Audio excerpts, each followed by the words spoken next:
Because it happened at night, it was really difficult for the fire crews to see. More than 100 firefighters were out here at one point. As we were arriving, some of the crews were relieving their shift. They've been out here all night. But the good news is the fire is now under control, about 500 acres total. We're trying to get more information and talk to one of the fire crews out here coming up at 6 o'clock. And this branch and the trees, the leaves all cover the street, barely missing the vehicles on this side of the roadway. So very lucky that nobody actually was parked on the other side where this tree actually came down. Seattle police tell us they're looking at all the videos and pictures from eyewitnesses. Detectives from the gang unit are leading up this investigation. I got a chance to ask a lot of questions to authorities about how he was arrested. This suspect, Arjan Saitina, and they say that they had two big things helping them: numerous tips from the public and surveillance cameras from businesses around Cascade Mall. And police say pedestrians also have to do their part to stay safe, like not wearing all dark clothing like I am right now in dim light and at night,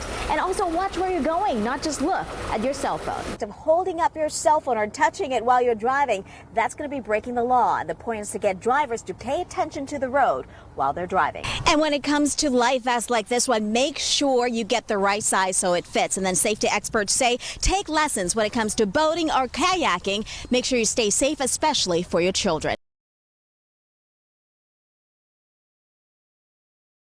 The North Korean military said earlier this week that it is preparing to launch 4 missiles toward the U.S. territory of Guam and is waiting for Kim Jong-un to give the order. Developing this morning, a third large brush fire has now prompted evacuations in Yakima Valley. NASA found 10 more planets that could have signs of life. President Trump is very active on social media. This morning, though, he has not tweeted anything personally. He's reportedly offering to testify before the FBI about the Trump campaign's potential ties to Russia. So if you're heading north on I-5 between Kent and Tukwila, expect delays this weekend as state DOT crews continue to work. Well, I don't know what you're drinking here. I'm not going to show. It's not coffee or tea, but keeps you going. Maybe It's not alcoholic, I'm assuming. No, gosh.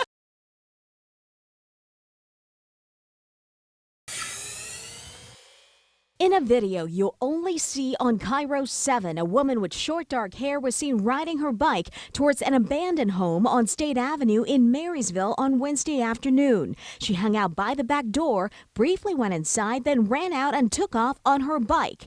It was minutes later when the same security cameras from the business next door caught that home going up in flames. I said, oh my God.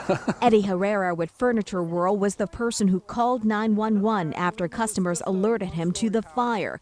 But it was only after he saw the security footage that he realized the woman who appears to have started it not only rode her bike right by the business, she came back to wait for the fire trucks to drive by, even waving at the firefighters. It's just like nothing for her.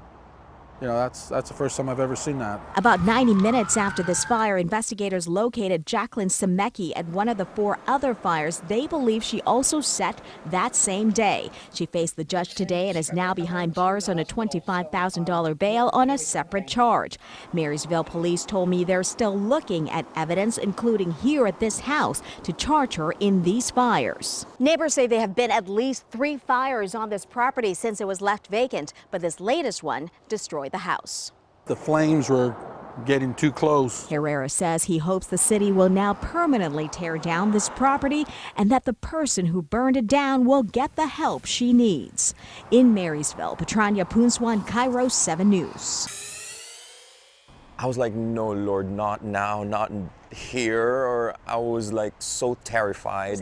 Mark Batista said he was stunned when he saw a man started shooting not 1 but 2 guns out of the sunroof of a car in front of him. All I can hear was like bullets, like I think 15 shots.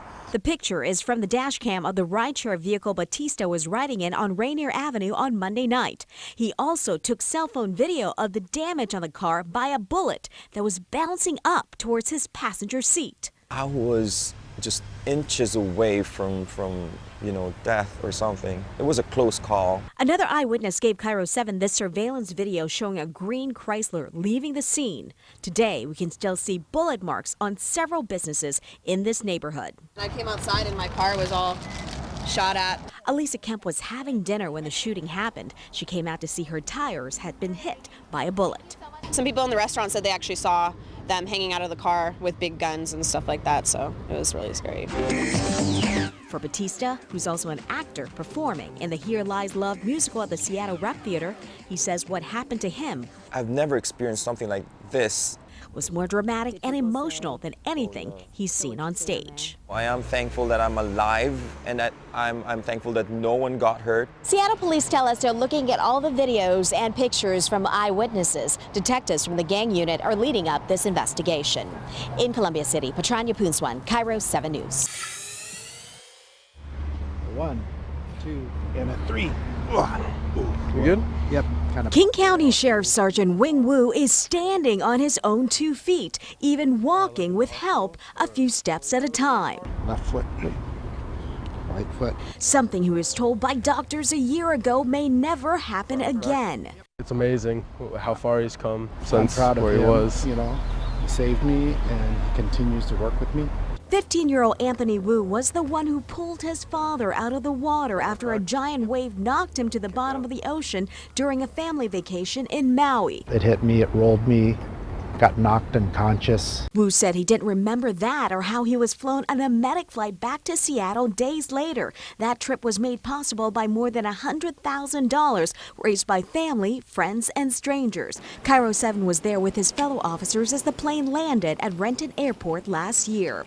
I don't know how to say thank you. Before the accident, Sergeant Wu served with the King County Sheriff's Office for more than 3 decades, many years here in the city of Shoreline. And his colleagues told me it's no surprise to see how much support he's gotten from the community. He always has a smile on his face. He's always joking with people. His friends say Wu's outgoing, positive nature makes him not only a good person, but a respected officer. He loves relating to people on a daily basis. That's just how he is. Do you miss being out on the street? Yes, I do. I miss my troops. I miss my squad. Wu says he's not ready to retire yet, but due to his injuries, it's a possibility he says the sheriff's office is considering. He'll meet with the sheriff on Friday. A year from now, you know, I kind of want to go back and work. You know, even if it's light duty or something for a while. For now, Wu is focused with support from his family on taking the next step in his recovery. In Seattle, Patranya Bhoolsuwan, Cairo 7 News.